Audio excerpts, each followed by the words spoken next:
네, 2021년 50제 피셋 자료해석 가책형 32번 문제 해설 진행하도록 하겠습니다. 해당 문제를 제가 먼저 풀어본 다음에 구체적인 해설 진행하도록 하겠습니다. 시작하겠습니다. 옳은 것 모두 고르시오. 오케이, 디귿 기억 니은 확인하면 연령대별 거주주택, 부동산 중 거주주택 자산의 비중.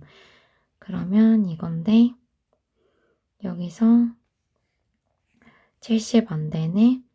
37에 21, 77에 49니까 대충 70 안 되는 느낌 맞고 2만이라고 했을 때 14,070 안 되는 느낌 맞고 36, 18, 60 넘고 60 안, 36, 18, 38에 46에 24, 204니까 60, 70% 안 되고 얘 역시도 18에다가 2해도 12가 60 안 되고 기억은 맞고 그러면 니은 확인하면 되겠다. 자산 유형별 보유액 구성비 상용업근로 자영업자 금융자산 부동산 기타 이렇게 나왔고 전체 그랬을 때 48이니까 3% 이상인 거 맞고 10% 이상인 거 맞고 70% 이하냐 했을 때 7호 35 거의 5니까 35라 했으면 385 거의 비슷하긴 하네.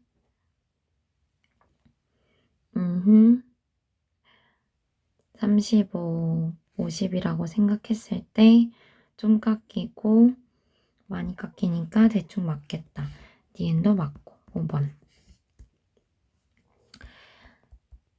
네. 일단은 이렇게까지 풀어봤는데요. 보기 구성상 확인하지 않아도 되었던 디귿, 리을을 먼저 확인한 다음에 기억, 니은, 부가적인 설명 진행하도록 하겠습니다. 디귿 같은 경우에는 전체 자산의 가구주 연령대별 구성비니까 전체 자산 이 부분에서 구성비를 이거에 따라서 생각을 하면 되겠죠. 근데 여기 보시면 알겠지만 이거는 가구당 자산 보유액이기 때문에 실제 이제 자산의 크기는 이것의 곱이라는 것을 알 수가 있습니다. 그러니까 이거는 가구당이고 이거는 가구수니까요. 가구수에 비례하죠. 그렇기 때문에 이렇게 곱을 통해서 전체를 구할 수가 있습니다. 그렇게 됐을 때 여기 크게 보이는 여기 숫자들을 보시면은 38이니까 거의 10% 증가했고 그러면 얘를 10% 낮춘다고 생각했을 때 그러니까 10% 증가 여기도 이제 거의 5분의 1보다 더 증가한 크기이기 때문에 20% 간단히 100%라고 했을 때 전체 20%에서 10% 증가, 10% 증가하면서 24% 정도 된다는 거 생각해 볼 수 있겠습니다. 그래서 40에서 49세 그 정도 하는 거 확인하시고 이게 50세가 구성비도 많고 가구당 자산 보유액도 많기 때문에 여기서 더 클 거라는 것을 예상할 수가 있을 텐데 네, 일단 여기까지만 말씀을 드려보고요. 여기서 이제 사실 디테일한 계산도 해야 되는데 그러니까 문제를 푸실 때 너무 깊게 들어가지 마시고 대충 얘가 얘보다 커야 되는데 요 정도 차이가 맞을까? 이런 생각을 해주시고 여기 보시면 얘도 얘랑 비슷한 숫자인데 여기가 37%인데 여기는 100%보다 작으니까 37보다 좀 작은 숫자겠다 라고 생각을 하시는 거죠. 근데 적어도 요 40대랑 60세 이상을 보시면은 굉장히 근소한 차이라는 것을 아실 수 있을 텐데 근소한 차이로 60세 이상이 더 커야 되거든요.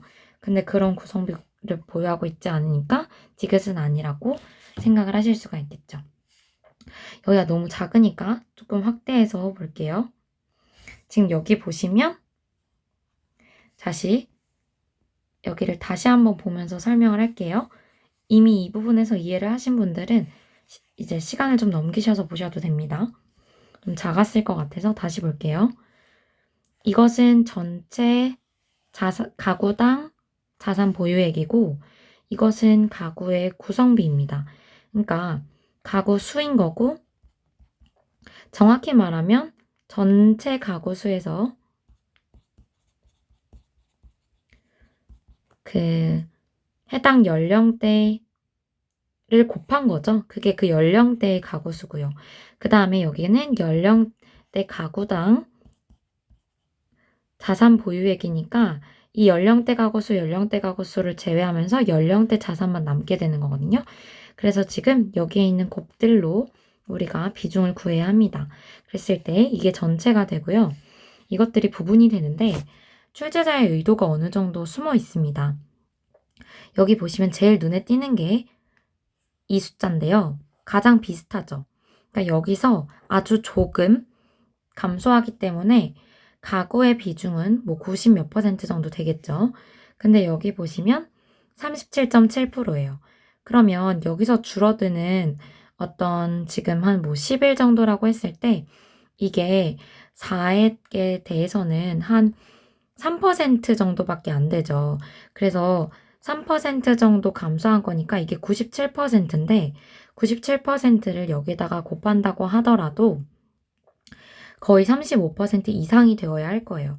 그런데 실제 숫자는 가보시면 23.1%라고 해서 절대 같지 않죠. 그래서 여기서 바로 아니라는 것을 알 수도 있고 아까 저처럼 제가 약간 돌아갔는데 먼저 이 숫자가 보였어요.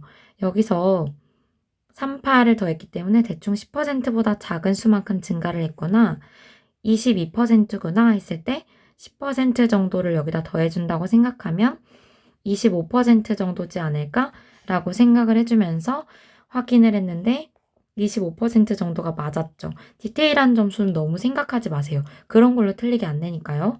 그랬을 때 이 40세에서 49세 숫자랑 60세 이상을 비교를 했을 때 이것이 여기로의 증가율보다 이쪽으로의 증가율이 훨씬 크기 때문에 얘가 더 커야 되는데 대소관계가 반대로 되어 있죠. 그렇기 때문에 아니라는 것을 알 수가 있다는 것입니다. 여기까지 말씀을 드리고 리을을 볼게요. 가구주 종사자 지위별, 종사상 지위별, 가구당 실물 자산 규모. 여기가 가구당 자산 보유액이기 때문에 가구당 실물 자산 규모 자체가 여기에 있는 숫자와 여기 있는 숫자의 합이라고 생각을 하시면 됩니다. 보시면 알겠지만 단순 합으로 도출 가능하고요. 구체적으로 구하기보다 1의 자리수 먼저 확인을 하시고 1의 자리수가 맞을 때는 웬만하면 맞지 않을까라고 세모 표시해주고 넘어가시는 방법 추천드립니다. 보통 이런 숫자가 틀리게 하려면 1의 자리 숫자부터 틀리게 하거든요. 그래서 1의 자리 체크해 주셔라 이런 말씀을 드리고요. 리을은 여러분이 계산해 보시면 아시겠지만 옳은 보기입니다. 다시 기억 니은으로 가볼게요. 기업 같은 경우에는 가구주 연령대별 부동산 자산 중 거주주택 비율이라고 해서 요 비율을 구하면 되는 것인데요. 대충 요거 두 개는 70%보다 작은지, 요거는 60%보다 작은지, 그리고 요 사이에 있는 것은 60%보다 큰지 요런 정도만 확인을 해주시고 그게 맞다면 맞다고 판단을 하시면 되겠습니다. 또 니은과 같은 경우에는 이런 숫자 보시면 70%가 떠오르니까 70%보다 약간 작은지 10%보다 약간 큰지 구성비이기 때문에 두 개가 맞으면 나머지 하나는 확인하지 않아도 맞다고 생각하실 수 있겠습니다. 마찬가지로 70%보다 작은지 3%보다 큰지 위주로 확인을 하셔서 확실하게 맞다 아니어도 괜찮으니까 세모 표시로 해서 확인해 주시면 되겠습니다. 네, 여기까지 확인하는 방법을 말씀을 드렸고 제가 이에 대해서 첨언을 하자면 여러분 이런 표차 차트를 그래프로 이제 전환하는 과정에서, 그러니까 표 차트로 전환하는 과정에서 보시면 아시겠지만 너무 디테일하게 보실 필요 없고 어떤 경향성이 맞는지, 비중의 대소가 맞는지, 증감 방향이 맞는지, 합을 구해야 한다면 1의 자리 숫자가 맞는지 크게 확인을 하시는 게 중요하겠습니다. 출제 의도는 여기에 있고 이런 것들에서 답을 갈리게 되지, 아주 디테일한 계산을 요구하면서 하나하나 따지고 드는 문제는 정말 극소수일 뿐더러 그런 한 문제를 위해서 우리가 모든 문제를 디테일하게 계산할 수는 없으니까 이런 것들 위주로 확인을 하시면서 문제를 과감하게 풀어가실 필요가 있다고 생각을 합니다. 네, 그래서 여기까지 해설 마치도록 하겠습니다. 추가적인 해설이 필요하다면 댓글에 질문 남겨주세요. 감사합니다.